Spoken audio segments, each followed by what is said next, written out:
Welcome, heathens and witches, to the Horn and Cauldron podcast. Yeah, we're back at it again.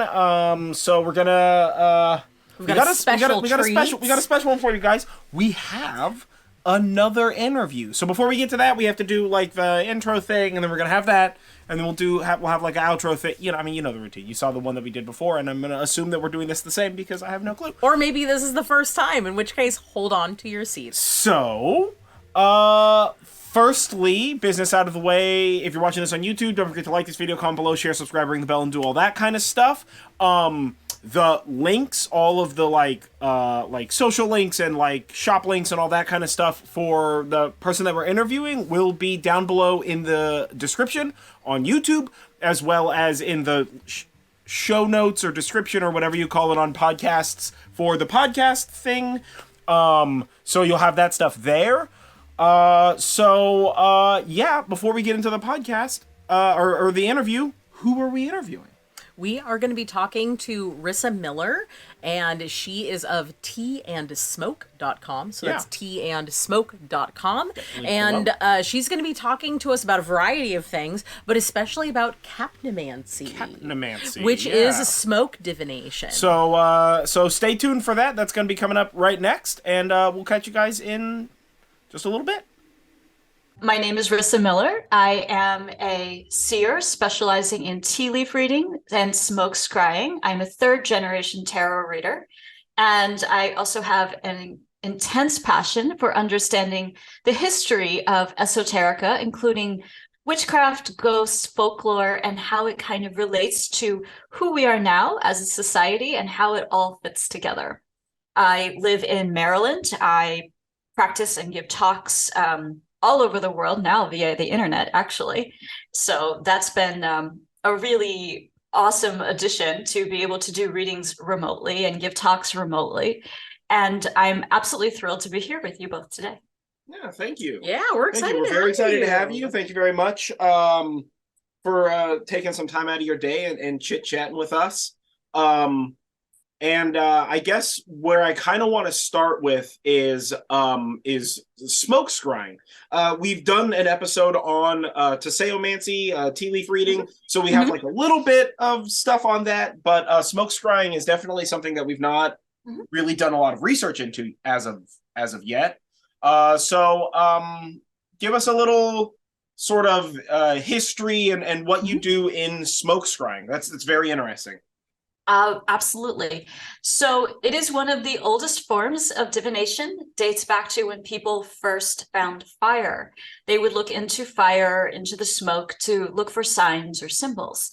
Now, imagine the realm of possibility within that is pretty vast. So capnomancy or smoke scrying falls into the pyromancy family, right? This can also include looking at fire, looking at ashes, looking at candles, looking at incense smoke. All of these things are sort of in the same family. Most famously, the oracles of Delphi used smoke. Now, some people say they were using smoke to alter their state of mind. Other people believe that they were gazing into it to find their symbols. And having used smoke myself to find symbols, it is definitely a very fast moving medium, and it is very direct and quick to answer. So one of the things that I like to, especially when I'm trying to teach it, it answers you in real time.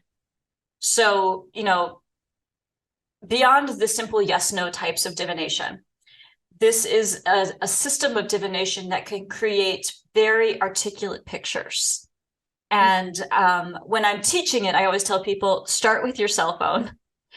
Start by taking short videos or quick succession of pictures, because your eye won't immediately be trained to catch it. I mean, there could be someone who's a complete natural, or maybe they did it in a past life. For me, I had to learn to catch it. And it feels very natural to me now. But in the beginning, you definitely need to slow it down.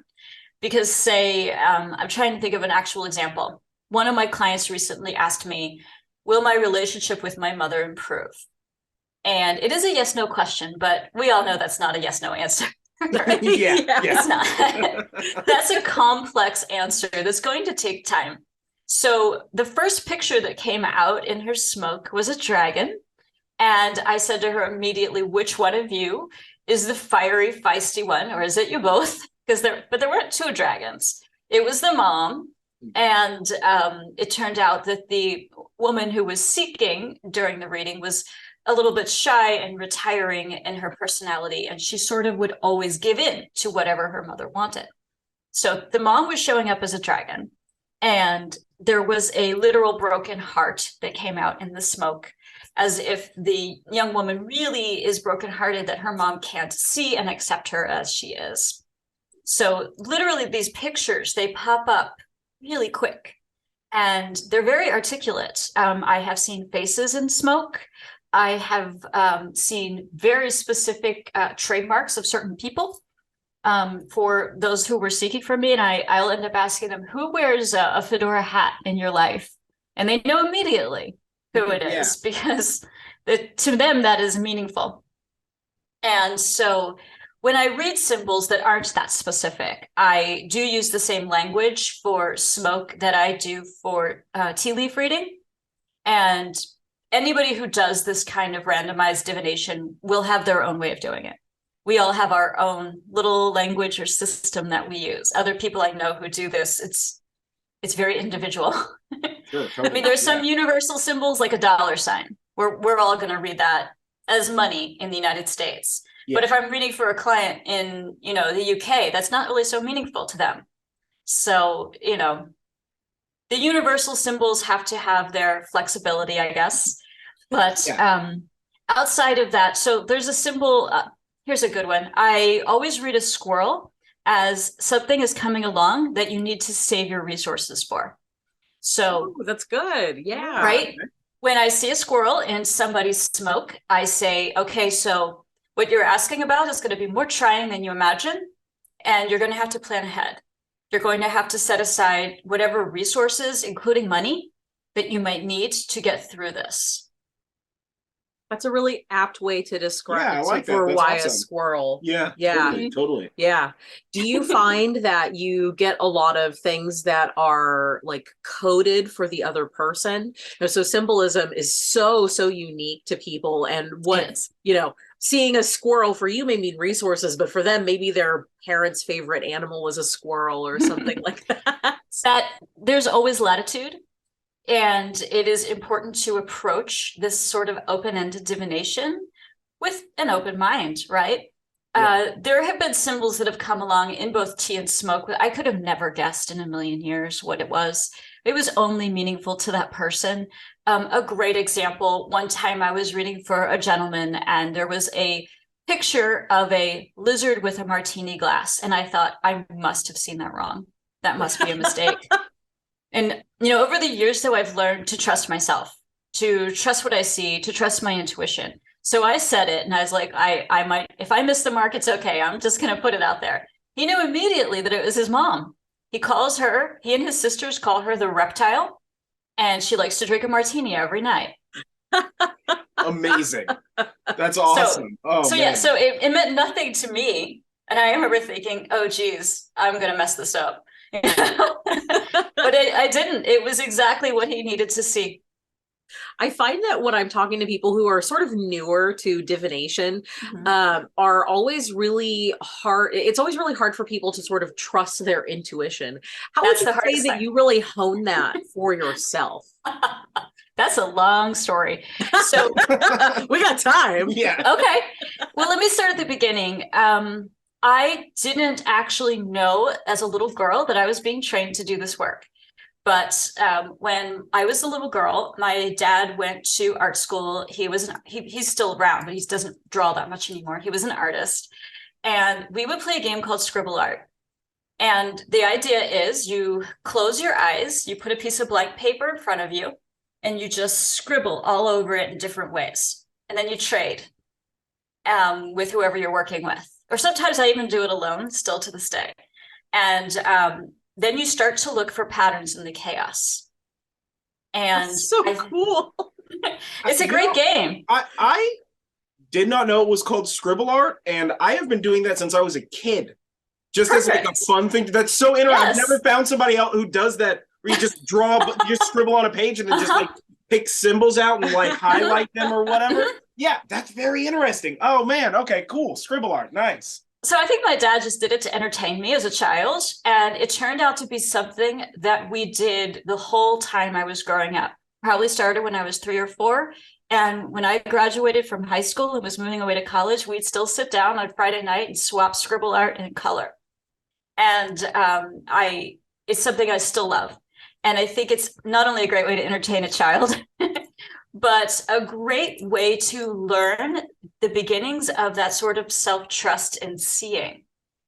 Now, I know some people are trained using clouds or scrying in water. I'm definitely a clouds person. That's where it started. Yeah. And then I moved to sort of like fire, like specifically the flames and candle flames. And my mom has also read tarot for as long as I can remember. So that's always kind of helped with the symbolism. And then I got really into tea leaf reading, and the rest is history. Yeah.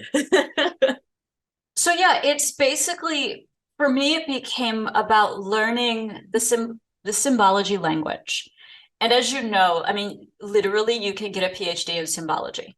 You can get it like from Harvard. It's that vast of a collection of knowledge.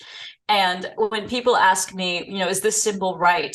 The answer is always like, is it right for you? Like if I'm teaching one of these skills, it's like, I don't know. Is it right for you? Absolutely. I can tell you what it would mean to me, but that doesn't make it the same for anybody else.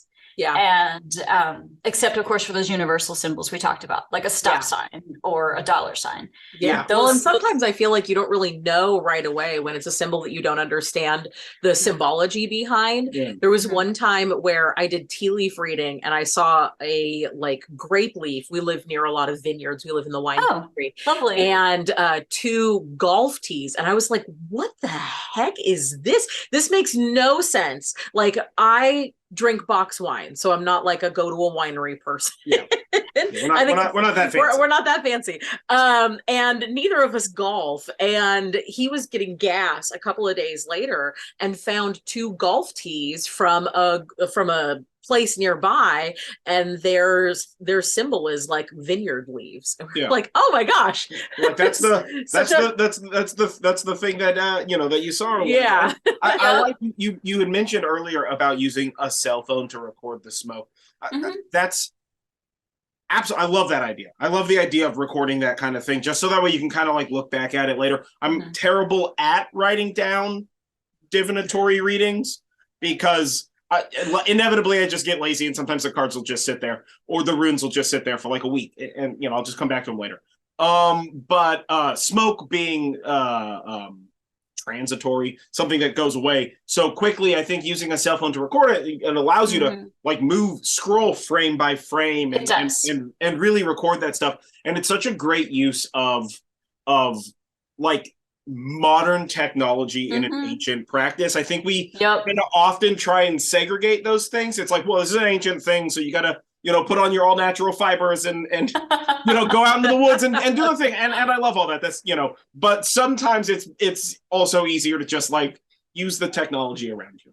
Well, for a very long time, my business is tea and smoke, and I used to say ancient divination, modern outlook. Because the technology makes so much more possible.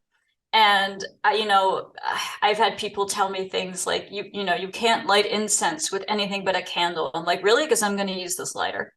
Yeah. And or a match, or sometimes the stove. It sort of depends. Yeah. I kind of I'm pragmatic. As I told you a little while ago, I'm also a journalist by trade, so I'm always taught to question everything as well. And my thought is kind of like, I believe that if our ancestors had had a lighter or matches, they might have used that instead. Oh, totally. Yeah. Why wouldn't they? You know? Yeah. Yeah, definitely. So, no, I like that. Speaking of incense, is that your primary mode of smoke generation? Are you like a incense, or do you use like a brazier, or What kind of? I use two different things, and I use incense and I use candles. The trick with candles is you have to find a candle that still blows smoke. So we live in the modern world. People burn candles mostly indoors, and smokeless wicks are a thing. So you have to find a candle that's, scrappy enough, I guess, to still actually smoke, which basically rules out everything fancy and expensive. It makes it that you have to find the most basic, the most regular candles possible. And I don't have one handy, but I generally take the soot from the candle and make a drawing with it. So I saw that on your website. Yes. All of my readings come with some kind of walk away tangible thing. I do drawings of my teacups. I do soot drawings from the smoke, and everybody gets that as like a guide map to take forth and remember their reading. And I started doing that, A, because I'm also an artist, but B, because when I would get readings myself, unless I was recording them or something like that, I forgot, I'd say 80% of what was said. And fair. Yeah. Or you only remember the things that you want to remember. Yeah. Or just like the big things. Yeah. And I kind of was like, I don't want that for the folks who come to me. I want to offer them something tangible to keep. And so I also love that later when people look at them, they sometimes see their own messages. And that's just an incredibly cool thing that they'll be like, 4 months later, I'll get an email. I was looking at that soot drawing again, and I saw a frog. What does that mean? And I'll say, well, here's what it means to me. But what does it mean to you? Or is it just a spirit guide making themselves known? Have you seen a frog? Yeah. Okay. That's awesome. Yeah, man. Yeah. Or do you have frogs in your yard? Right. Did you hear some lately? Or are you traveling somewhere that there are frogs around? Or or there's maybe one on a sign randomly at a diner or something like that. Yeah. Oh, that's cool. Very cool. Yeah. So if you're using incense, is there a particular scent of incense that you find works best? I know that we kind of talked about the Oracle Delphi, perhaps using smoke to get in the right mindset and also using it visually. But what do you like to do for the incense side of things? So when I'm using incense, I like to work indoors in a spot that's not drafty at all. As much as I'd love to say that this is super earthy and I do it outside under the sky, that's a lie. It would be so hard. Yeah. Yes. It's windy all the time. We really get wind because we live in the middle of the forest, but there's still enough wind to disturb it. Yeah. Yes. I can't be running a fan. There can't be an open window. There can't be a vent blowing air. That absolutely influences the smoke. And I tend to work inside, and I have a big black background I like to put up behind so that I can easily see a contrast between the incense and the background. Yeah. So these are, like I said, I'm also pragmatic. I love all those tricks of the trade. I'm very here for it. I would have never thought about a black background. Genius. Makes it a lot easier. Yeah. P.S. Don't use cloth. It can light on fire. Sure. Ooh, yeah, definitely. Yeah. So the trick with incense is A, to not have anything influencing it. And B, I tend to make my own. I have found that a lot of purchased incense is full of things I don't know what they are, or they just don't list the ingredients. And I'd rather not inhale that while I'm doing readings. I mean, you're definitely taking it in, when you're burning incense inside. It's becoming part of you. Yeah. Totally. So for that reason, I make my own. I grow a lot of my own plants, and I will make little cones. And I have the main readings I get are love and money. Those are what people want to know about. And that's not just me. That's every reader. Yeah, that's pretty standard as far as readings go. Yeah. Two of the most important things to a modern man, for sure, is love and money. Yeah. Yep.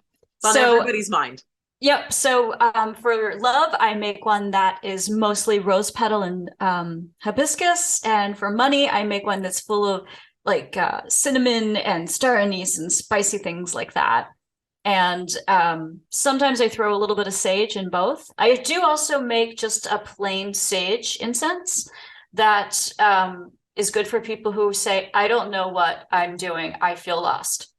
And that works great for those kinds of readings. Sometimes I keep jasmine incense around, just because sometimes it feels like the right choice for certain people. Mm-hmm. So I kind of go with it that way. That's how I do the incense. And I ask questions in sequence so that I can I'll literally start with a picture of their questions printed out. And question 1, and then I'll ask the incense, and it inevitably always moves and answers in real time. And then I'll thank it and move on to the second question. And I always wait to let it go straight in between. Mm-hmm. Let it come back to neutral. Come back to neutral. Yeah. Yep. So that's exactly how I do that. And I feel like reading smoke is very straightforward.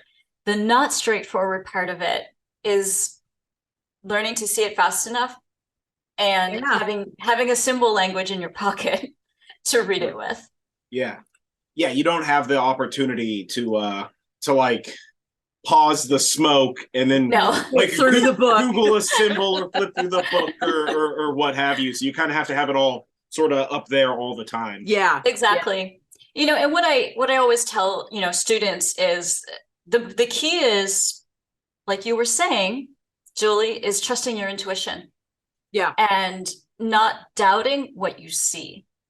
And sometimes the smoke doesn't have much to say. Other times it has a lot to say, and the pictures change rapidly. And it, using the technology to capture it in between can definitely help, but you still have to believe yourself and have faith in your ability to see what's being given to you. Yeah. Do you find that it's more helpful to go into smoke reading with a question in mind, or to just sort of open up and say, show me what I need to know? When we both practice very differently, but one thing that we both do is when we pull tarot cards or do tea leaf readings or other types of divination, we tend to open it up and say, show me what you need to show me. Yeah. What do you think is both? Yeah. Both. Do you get requests from people that are just sort of like general? Oh, yes. And I get very specific requests. I did a reading a few days ago.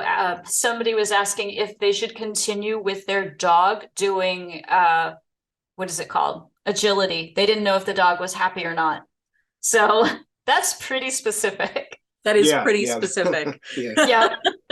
Very specific. And my big takeaway from that, by the way, was that the dog would rather be a house pet and lay on the sofa, but it was doing the agility because it wanted its person to be happy. Oh, yeah. That sounds like actually both of our dogs. That's very dog. But our dogs have, one is a husky, and she is so talkative, and she will absolutely tell you how she feels. And then she's so sassy. She's so sassy. And we have a German Shepherd, and he is just like a big, sweet cuddle boy, and he just wants to like lay on the couch with his head in your lap. That's all he wants. He wants love. Yeah. Not all dogs want to work like that. Some do, but not all dogs do. So yes, the answer to your question though, Julie, is I approach it both ways. And when my experience is that when you're doing open-ended divination and you're not just like pulling one tarot card for somebody quick at a festival, you're going to get both answers, probably. Yeah. Every now and then I've had someone come with a specific question that no answer comes to. And my interpretation of that is these other things have to come first. And an example might be someone who comes like, I think I'm ready to go to graduate school and also get married next year. And I'll read for them and it looks like they're not ready for those things. And some other stuff needs to happen before they make these big jumps in their life, that there's a lot of things from the past maybe that they haven't dealt with yet. People are never super happy with those readings. Yeah. Well, I think most people, they turn to divination to sort of help them make decisions, or to help them reinforce decisions that have already sort of been made. Verify conclusions that they've already wanted to come to. I find myself when I'm doing like tarot or runes, I try very hard not to ask questions, which sometimes is a little bit of a weird way to seek answers, is to not ask questions. But purely because I don't want to influence myself on what I'm asking about. Yeah. Right. It's that like, well, if you're like, am I gonna find love with this person? Like, Yeah. obviously not with you. Yeah. We found that. Am I gonna find love with this person? Like, am I gonna find love with this boyfriend? Is it meant to be? And you're shuffling cards or your smoke divination. You're definitely going to be looking for hearts. You're going to be looking for the lover's card. You're going to be looking for that, and you're really gonna kind of freak out a little bit if you find something that is like, the death card or the tower card or something else that's a little bit more like a coffin. Yeah. You're going to be sort of averse to finding those things that are possibly negative about it. So I spend a lot of time on Reddit of all the social media ones, and I am in all the witchy subreddits, and there are so many people going like, look at these cards, look at these tea leaves, what does this egg reading do? Does this mean that I am, does this mean that my boyfriend is bad, or does this mean my significant other is bad? And it's just like, doom. Yeah. Like, here are all red flags, honey. Yeah. Well, it's that, again, it's that seeking of verification, and you guys both brought up this sort of like trusting your instinct on a reading. And I see that especially on like some of the witchy subreddits it's very like, I'm reading this way. Am I reading this right? It's like, well, I mean, like, if you read it that way, then that's the way that you read it. You I agree with you. For that answer. And the other big takeaway for me when I'm looking at that kind of a reading, like, is my significant other good, or are they cheating on me? I had one of those just on Friday, actually, and the girl sat down with me at a table and she said, can I trust this person, and are they lying to me? And before I even touched the tarot deck in front of me, I said, sweetie, if you're sitting with me, a total stranger, and you already think they're lying to you, and you feel it in your gut, you already know the answer. Yeah. We actually talk about that a lot in our episodes, looking at the mundane before trying to prescribe the magical is definitely an exercise in both self-discipline as someone who does magical or witchy things, but also is sort of an exercise in trusting yourself and your intuition. It comes back full circle again. It does. Then she said, well, she goes, yeah, you're probably right. She goes, well, can I win him back? And I was just like, why do you want to? Why do you want someone that you feel like you can't trust? Yeah. Yeah, totally. And then, when I did pull her reading, it became a situation where she needed to love herself more. And it was really all about her and not about another person at all. And I wasn't surprised to see that, and I said, girl to girl, you can do better than this. You know? Yeah. Just decide you deserve more. Yeah. Yeah. Well, and sometimes that's the kind of reading that I think that people need in those situations. Not the, can you bring them back, but more along the lines of, okay, well, this is sort of its own thing, but you are, in order to sort of fix that situation, you have to fix the thing that's within you that's pushing into these situations over and over again. Right. The thing in her that made it acceptable to be, treated badly, lied to, or taken advantage of, or just not otherwisely put in that position where you're feeling that way about the situation, or allowing yourself to be in that situation. Totally. Yeah, or exactly. In a relationship that's good for the long term for either person. Right. Yeah. Right. Yeah. And I mean, not every relationship is meant to go the distance. Sometimes these lessons come along, and that's all they are. They're lessons. Yeah. And sometimes they serve to put you into the place that you need to be at the time you need to be. My ex-husband and I were together for a long time. And when I told him I wanted a divorce, we had this like group of friends we all went out to the comic book shop with together, and afterwards we would all go to the bar after like a trivia night. And at the bar, he started talking to John, who goes to the comic book shop, and I started talking to John's sister, who was going through a bad breakup at the same time. And John's sister and I became very close, and then John and I became very close, and we dated for maybe a year, and then we were like, let's get married, and we're still together now. So without having that relationship that didn't work out, that was not good for really either of us, I wouldn't have this relationship, which is very healthy and fulfilling and is, you know, really good for both of us. Yeah, I love it. Yeah. Definitely. Divination had nothing to do with that, but that's the way that I always kind of look at things, is like, you're being put into this place for a reason, and what is it that you have to learn from this situation to sort of like move forward. The arrow of time moves, and we can take the opportunity to learn from the experiences presented to us in the arrow of time, or we cannot, I guess, at that point in time. So we can choose to repeat lessons. Well, sometimes we don't want to, but it chooses for us to repeat those lessons until we figure it out. Yeah, I've definitely repeated fair share of lessons. Certainly, yeah. Yeah. So, all right. So you mentioned earlier that you've done like event readings. Sounds maybe a little off, but like, so you do some readings and stuff online, and you do some readings in person.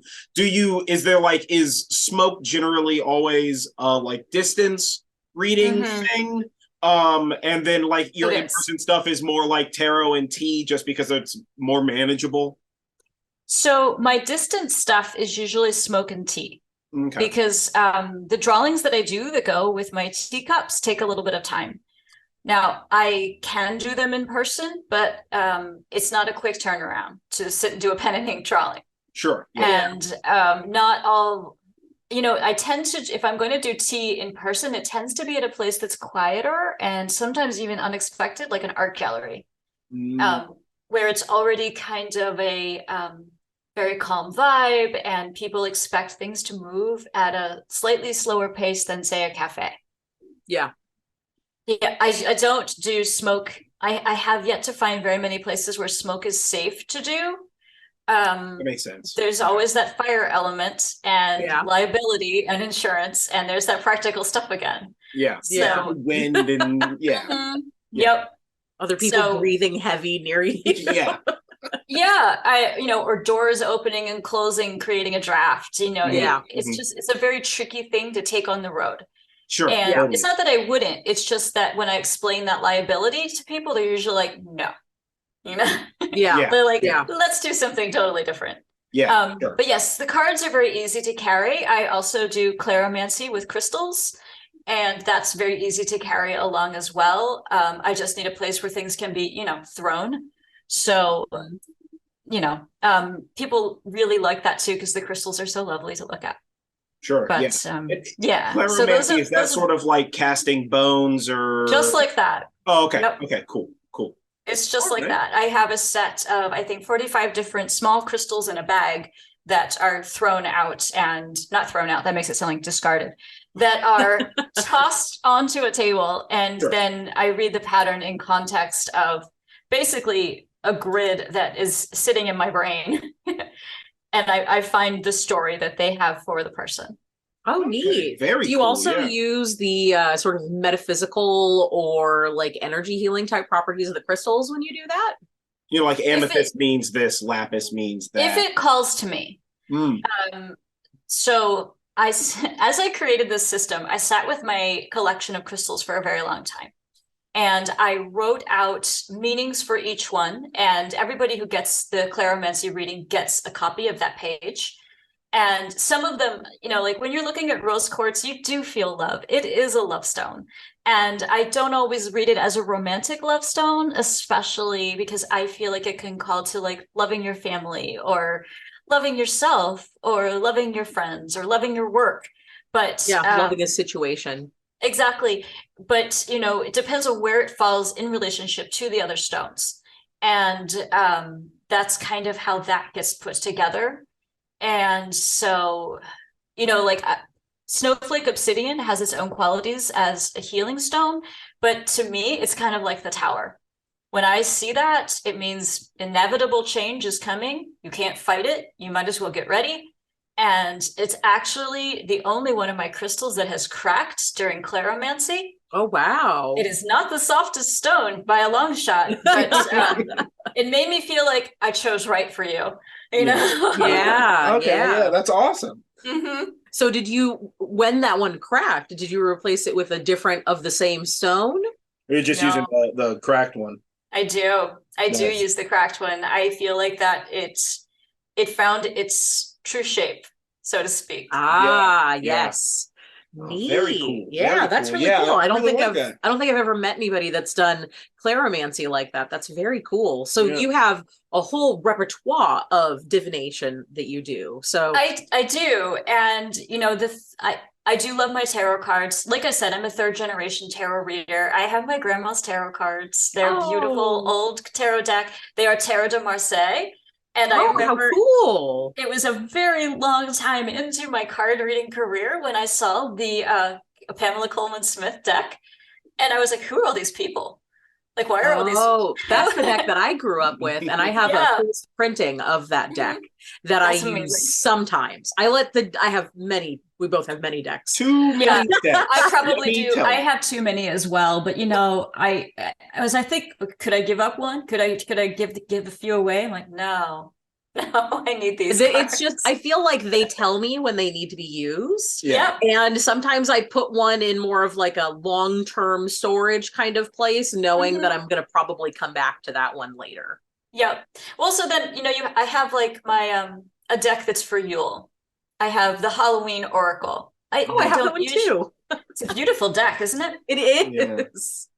But I don't usually keep them handy all year long. You know, I pull them out more around September, and they're going to be available to me then. Yeah, totally. Like seasonal decks. Right. Totally. Right. Totally. I know that. Totally. I was just like, wow, when did I become so extra? But it happened, you know? Yeah. Well, I find that using divination, whether it's different types of tarot decks or different types of divination, is kind of like understanding when to use spices when you're cooking. Yes, that's a you're not analogy. Like, can you use cinnamon with pork? Absolutely. But do you want to for this dish? Is that the thing that makes the most sense for what your end goal is with it? Yeah. Yeah. No, I get that. And I think that's one of the best ways of putting that I've ever heard. Yeah, that's awesome. Well, I definitely started out my like witchy journey in the kitchen. I'm like a huge cook, and we made like an incredible feast for this birthday because my birthday is right around Beltane. We always throw a huge birthday Beltane celebration, and it's lovely. Go all out with all the food. And so kitchen witchery is sort of like the thing that I always come back to. When I'm feeling out of balance, I notice that my work in the kitchen is kind of like off. You know, I'm allergic to soy, so I have to make my own bread because everything is made with soy now, especially bread. And I don't understand why, it just is. So I'll notice that the bread didn't quite taste right. There's something off, and I have to kind of like find the center and the zen again. Recenter yourself. Yeah. No, I hear it. That sounds like like I said, a really well thought out analogy. I like that very much. Yeah. I just kind of always come back to food. Well, food is a critical part of being alive. You know, I think that most people don't consider it enough, honestly. Yeah. We modernly, I forget who I was listening to, somebody lecture on how we have, we've sort of lost our connection with eating and our food sources and our food stuffs and our relationship with food, because now it's this sort of industrious, you eat at breakfast, lunch, and dinner because that's when you're supposed to eat, as opposed to eating when you're hungry, or like that kind of a thing, where we just kind of have these like very strange relationships with food these days. Yeah, or the idea You know? behind like slow cooking, or eating like the French or the Italians, or whatever the like popular thing is to explain that sort of slowing Right. down and communal eating sort of thing. I find that that's the situation where, for me, kitchen witchery helps the most. And I also find that that's the time when we really have the time to slow down with the people that we're around to talk more about more metaphysical things. Like, I have done more tea leaf readings off the cuff after dinner than I have done just standalone on purpose, trying to solve a thing. Yeah. Totally. Yeah. Well, No, it's community centers around the kitchen, around food and meals. That's the family sitting around the table. Yep. That's the community at a picnic or a barbecue. I mean, that's the whole thing. It's recess at lunchtime when you're in school. We're all of that. This, have you ever noticed how in most people's houses, homes, apartments, people congregate in the kitchen naturally? Yeah. Even if there's a comfy sofa in the living room or some kind of great sitting area, people still stand around a kitchen. Yeah, absolutely.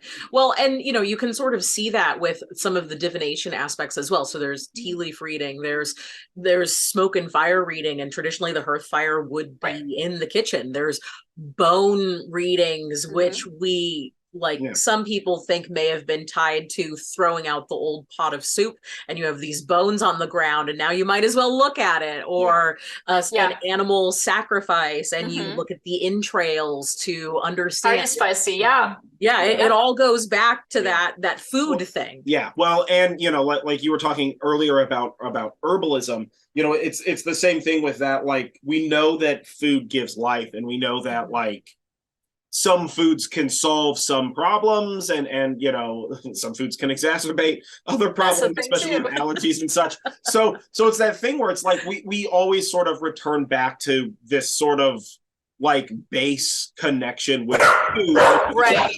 Direct thing to nature. Sorry about that. Oh, that's okay. Don't worry. They were also like food. Yes. Yeah. Yes. We said the word too many times.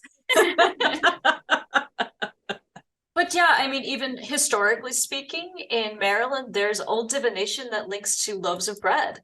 And even magical workings that have to do with, if you infuse your wishes into the bread and then eat it. Of course, you have to eat a whole loaf of bread, and that takes some doing, I suppose. Well, I mean, not for everyone. Don't twist my arm. I'll eat a whole loaf of bread. So, you make it a sourdough bread, that thing's going to be gone real quick. Yeah, you make a good point. And I guess there's also, no specific directions about the size, that it could be a small loaf pan. Yeah, that's true. Right. That's true. I did not even think about that once. I was just like, I'll just eat a whole loaf of bread. No, whatever. Is that more of like a seasonal thing tied to a particular holiday or a time of year? Or do you think that was just a regional, old school Appalachian kind of thing from this part of the world? Very cool. Can you tell us more about that?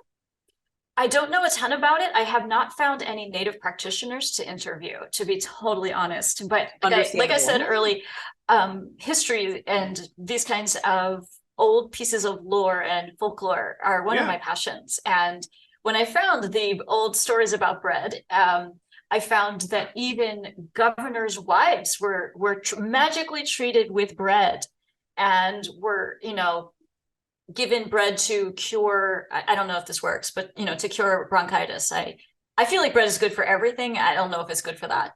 But I don't either, but I'd be willing to try it. Yeah. I mean, there's definitely something to be said for the old styles of bread, like sourdough, that have live enzymes in them and things like that. Maybe they certainly wouldn't have hurt when you were dealing with bronchitis. Or perhaps adding herbs to them, like thyme is an antiviral. Yeah, exactly. Yeah, oregano. Yep.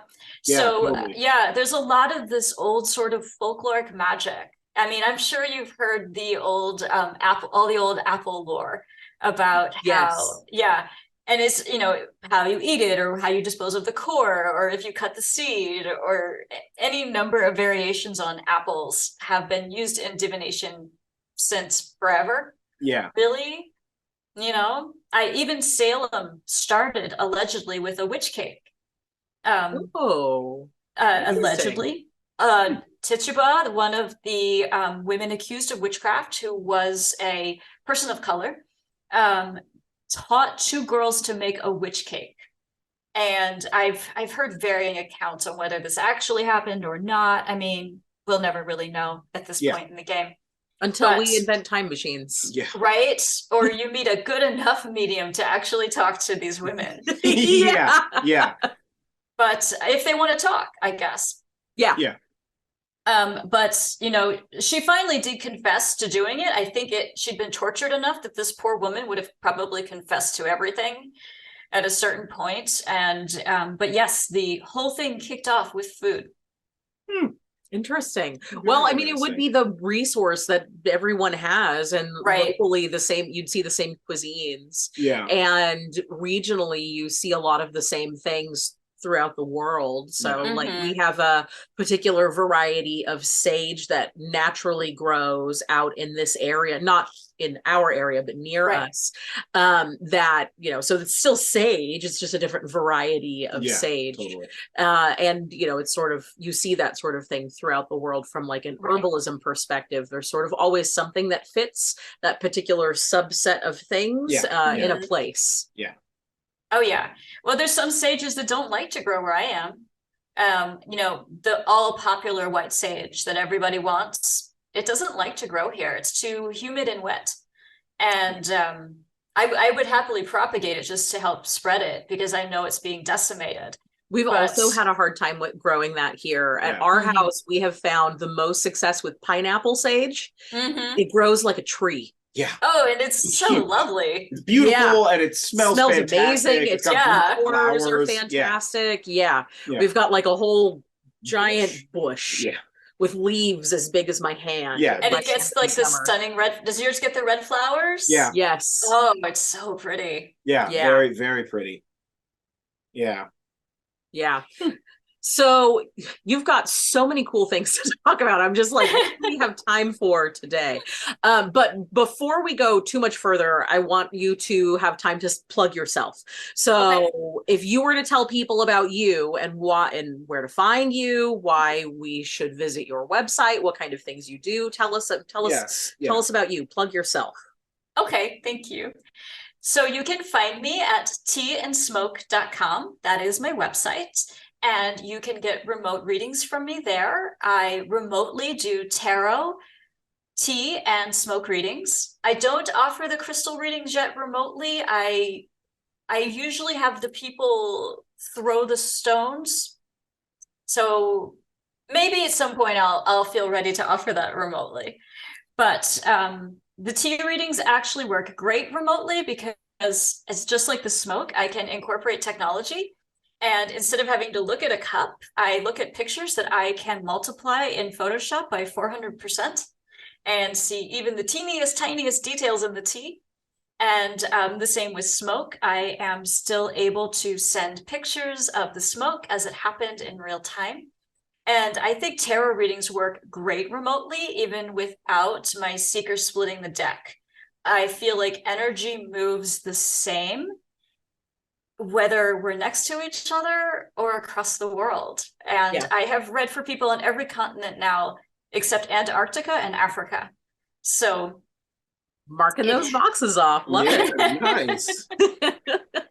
One day, maybe. I don't know about Antarctica. I don't think there are tons of people down there, but not very many. There's a station. We get a hold of. There's got to be some. Yeah, there's a few people at least. You know, and also then in Africa, a lot of the divination systems are very different. So I don't know if they would have interest in some of the same things that people in other parts of the world do. Sure. But that said, I absolutely love doing my readings remotely. It gives me lots of time with people without, you know, a queue standing behind listening. I think that's probably the only true downside to doing in-person readings is listeners in and the line that will stand, people standing in line waiting and kind of like pushing you forward. Yeah, definitely. Seeing that line of people can be a bit nerve-wracking. And it makes the person seeking nervous as well. I've heard people say things to me like, oh, well, don't worry about it. We'll just finish and I'll go. And it's like, your time's not even up. Are you sure? Yeah. But yeah. So I don't get that when I'm reading remotely. People have my full attention. There's nothing else going on, and I love that. So my remote readings are at Tea and Smoke. I am also a speaker, and I speak on all kinds of witchy topics and also historical topics, things like the history of witchcraft in different parts of the world.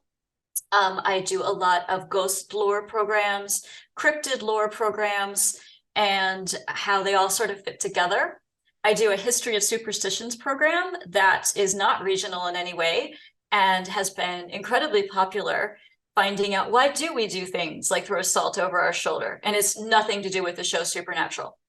And don't tell the fans of Supernatural that. I think I think they're very into it that way. So they're super into their salt, those people. Yes, they are. Yes, they are. Yes, they are. And the show is entertaining. I like it too, but they did not invent the whole salt thing. That goes back into times BC. Yeah. Don't let Sam and Dean know, though. We won't tell. Your secret's safe with us and the 11 listeners. Yeah. Well, I appreciate all 11 of the listeners and the new ones yet to come that are going to find you soon. Exactly. Yeah, absolutely. Exactly. Absolutely. Now, do you have socials that people can follow you on, or we're looking at just the website? I have Instagram. It's Tea and Smoke by Rissa, and I have a YouTube channel where I post monthly tea readings and various other quick short videos, almost several a week. And that is weirdly tasseography by Rissa 3440, which is the name YouTube gave it.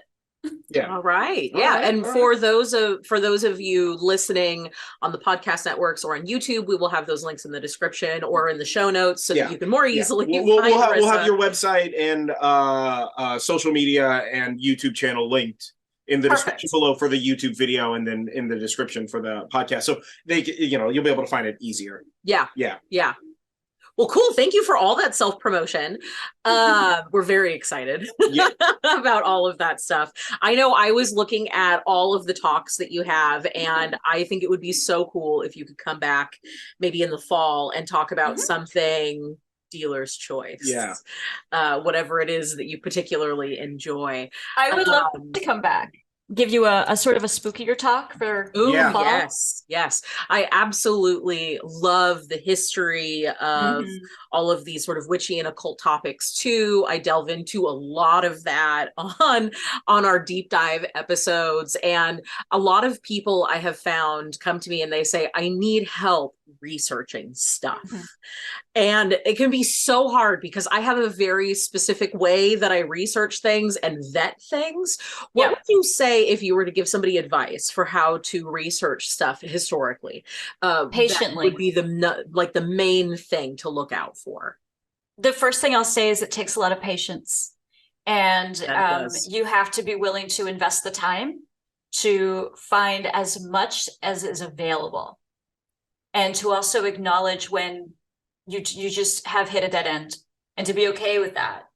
And when you are looking for things that are lost to time, sometimes surprising little gems fall in your lap later. And sometimes you literally, that is just going to be a dead end. I start with the internet, but that's just the jumping off. There is no way to confirm that things you read or listen to on the internet are true. There's no fact checker. There's no promise that that person has any journalistic or scholarly background at all. And it's okay. I mean, the internet is a place to be creative and do your thing. Start there. But then look for books, especially books that are footnoted. And I feel like if you are looking at a resource that someone has taken the trouble to footnote, you can also find those same resources, those same footnotes. Now, sometimes you're going to hit into things like this book is only available at the, Columbia University Library. That's where you have to decide, am I willing and do I need to go there? And there are times I have definitely traveled to do research. I have traveled to personally walk certain historic sites.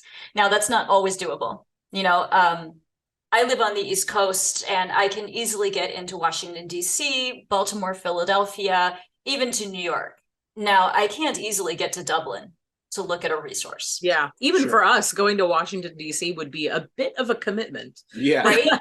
You know, I mean, and for me, like if my resource was in Tucson, I probably couldn't get there, you know? And that's one of those spots where I was like, well, you know, that's for me a stop sign, and I can't pursue that more right now. And that's okay. You know, there's always another branch to find when you're doing historic research, whether you're going to be interviewing people or looking for like first person, you know, like I was saying earlier with the Appalachian traditions, people aren't super excited to talk to outsiders in that situation. Mhm. Yeah. However, if you keep knocking on doors, sooner or later you find one who will. And it's just, how patient are you? How willing are you to keep going, to keep rolling? And are you able to, and this is part of my training as a journalist, are you able to put people at ease when you try to interview them? Ooh, It's definitely yes, that's a big one. It's a skill, and it's Yeah. something that takes some practice unless you are naturally good at it. And most of us aren't. I know my natural inclination is to be like awkward and quiet. I have had to learn to be extroverted. I have had to learn how to speak in front of groups. I love it now, but that was an acquired skill. And I even took vocal coaching before I started speaking in front of groups, because I had no idea how to properly project my voice. It was something I had to learn. So, and it's okay, I think, when you're doing any kind of research or like academic work like that, to admit when you need help. It's okay. That's what professional librarians are there for. Yeah. They are dying for you to come in and ask for help, because nobody's using these resources anymore. If you have a whole day to go into a city and sit with a librarian, you can even make an appointment in advance. They will pull stuff and it'll be waiting for you, and they're going to be so excited. Usually I find so excited to sit and work with you on a project. Yeah, definitely. That's cool. I think that's a really great way to understand and to think about the researching of things, and sort of Mhm. going back to the intuition thing. How do you think that this is like sort of impacted the way that you do your readings with your intuition? Do you think that it helps you to do things in a specific way, or do you think that it's sort of compartmentalized and maybe a different part of your brain that you're utilizing when you do readings? Well, there's definitely intuitive pieces to doing research. You know, you get a hunch when you're onto something. But when I'm reading for my seekers, understanding the history gives me a lot more respect for it. I am carrying on traditions that are centuries old, especially with the smoke and the claromancy. They go back to the beginnings of humanity. And I feel like it's my privilege to carry them on and to teach them to others and to spread the word that they are a doable thing. I think that it's been a fascinating thing to me that people will sit and memorize multiple meanings for 78 tarot cards. But then when I tell them that they can read a teacup or they can read smoke, they say, that sounds hard. I'm like, actually, it's way more intuitive than doing all that memorization. Absolutely. It's way more natural to your way of being than doing all of that study. Like, I love to study. I'll study with the best of them. But I think that that's another thing people miss also about tarot and oracle cards. I always think of those definitions as a guide.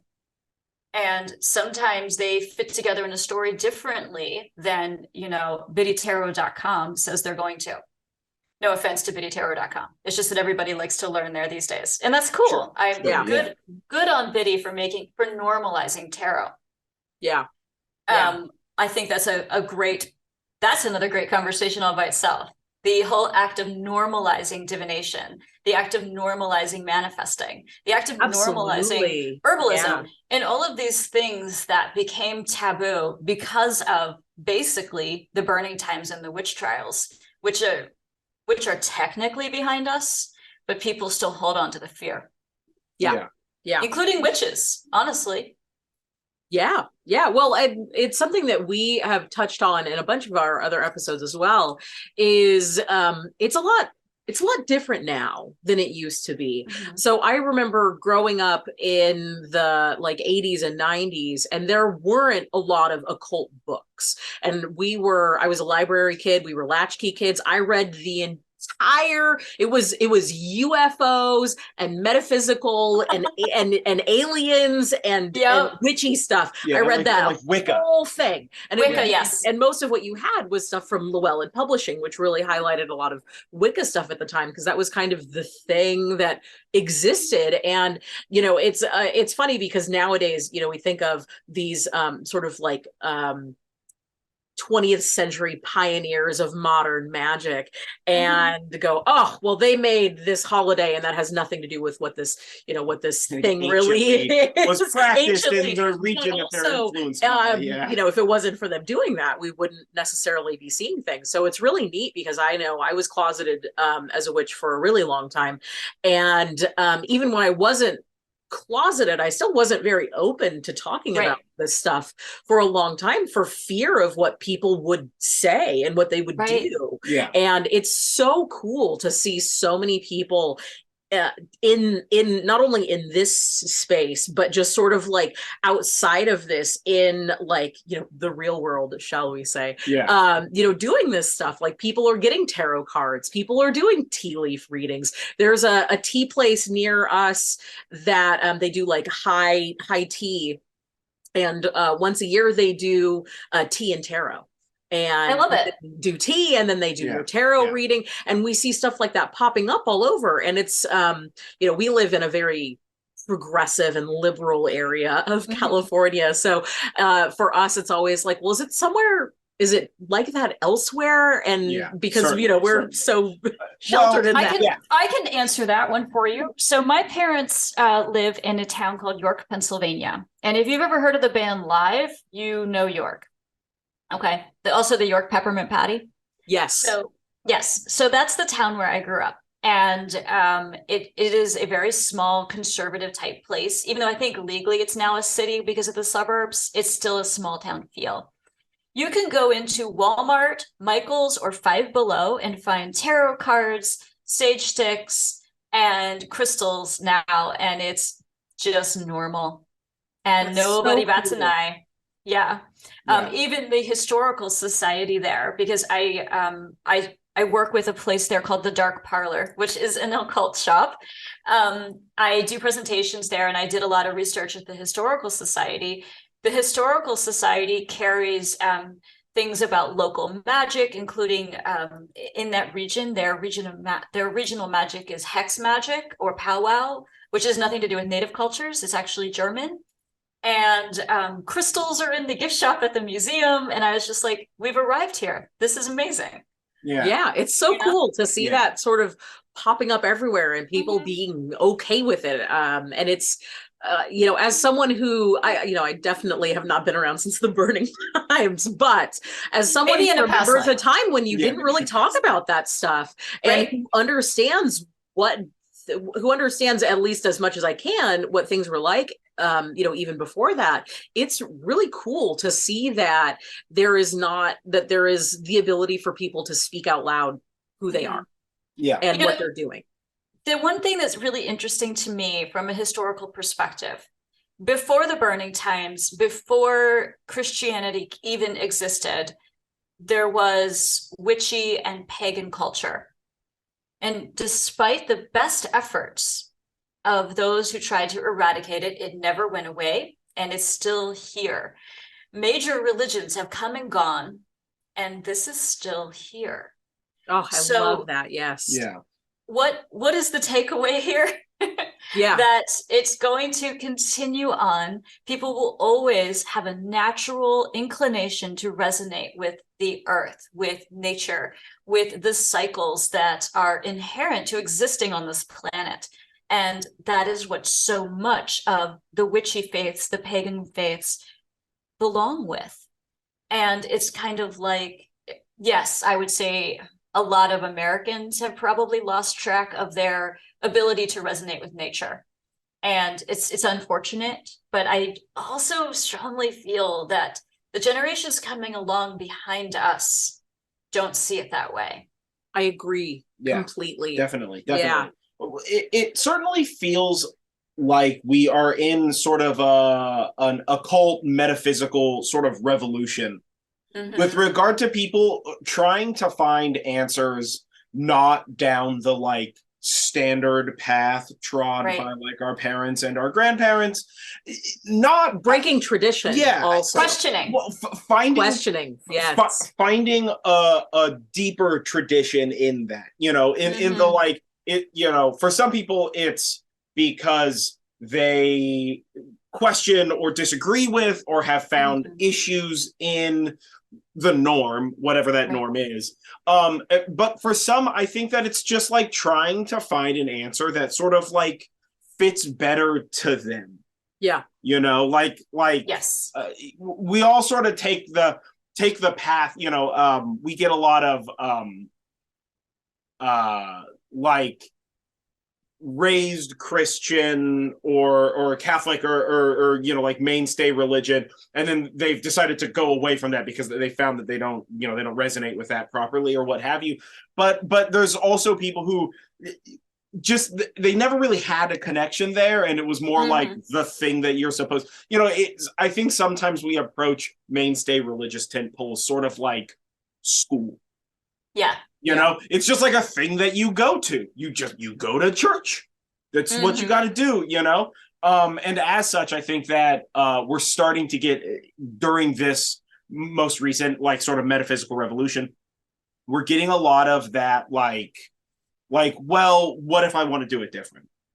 Right. And like tentpole religions don't really give you the option of do it different. Right. I mean, unless you're willing to like write a bunch of demands on a piece of paper and nail it to a church door, like old school making Christianity stuff. Whereas a lot of like witchy practices and stuff are very like, oh, okay, like you just do that differently. That's fine. We have, when we do like Sabbats here at our house, I mean, we have every type of practice you can think of, all sort of, we're all doing the same thing. We're all around the same, the same fire doing our thing. And it's all like, out of like respect and just like, hey, we're all coming together to celebrate a time of the year, Right. And, my dad attends all of our Sabbats, and he's Catholic. So he's got nothing to do with none of it. But for him, it's just like, well, I'm here to celebrate with you guys. And that in itself has value to him. Also, the Catholic faith is full of ritual. So. Absolutely. Yes. Yeah. Well, and I think to that point, there's a lot of people who come from a more structured religious background where they have a hard time understanding the intuition side of things. And and you mentioned it with the, memorizing the meanings of all the tarot cards. And it can be really hard to go, oh, there's not a rigid set of things that I need to do, that I need to believe, that I need to say, that I need to memorize, and to just sort of like allow your intuition to guide you. And that can be such a difficult path for people to walk, to unlearn that need for rules and guidelines and structure and fitting inside of that box. I think that also, as the societal embracing of paganism and witchcraft and even Wicca has been going on, and this is even statistically trackable. I don't have the numbers in front of me, but as of, I believe, the mid 20-teens, there were more people identifying as witches than there were as Presbyterians in the United States. Oh, neat. Yes. And like I said, I'd have to send you that exact study, but even I would actually love to read that study. Yeah, right? That's very interesting. But you and I have a very similar mind for researching and the things that we really sort of like to fall down the rabbit hole about. So I'd love to get the New York Times and USA Today have both written articles about how people are moving away from mainline tradition, and they are looking for something that is going to take them as they are, that is going to feel accepting, that isn't quite so patriarchal. And then there's also a large number of people coming into these traditions because they are passionately environmentalist. They care about the earth. They care about the fact that they're going to need to live on this planet after, those who came before them didn't do the best job stewarding it. And they come into this space where they're like, this makes more sense, you know? Absolutely. Yes. Yeah, definitely. Yes, we definitely see a lot of that in people that we talk to and resources that we look at and just sort of society as it shifts in general. Yeah. And I identify with all those things. Yeah. I think all those things are important. And I think that there are more and more people who see the importance of all of those things as well. Absolutely. Yeah. I'm excited to see where we go. And I am optimistic. But yeah, thank you very much. This has been a ton of fun. Yeah. Super informative. And we look forward to talking with you again in the future sometime. Yeah. That sounds great. I look forward to it as well. Yeah. Yeah. Thank you both. All right, guys, we're back at it. That was a fantastic interview. Absolutely loved it. Learned a ton of fun. Thank you so much, Rissa. We absolutely loved it. So informative. Again, all of her links are going to be down below or in the description or, whatever, depending on where you're seeing that. So go check out her site, check out her socials, and go give her a follow on all the stuff. That was the best. So we look forward to doing more interviews in the future. And thank you guys for staying around and listening. Either way, I've been John Norgrove. This has been Julie Norgrove. This has been the Horn and Cauldron podcast. And we will catch you guys next time. Stay magical, folks. Yeah, and don't forget, breathe in self-confidence and breathe out self-doubt.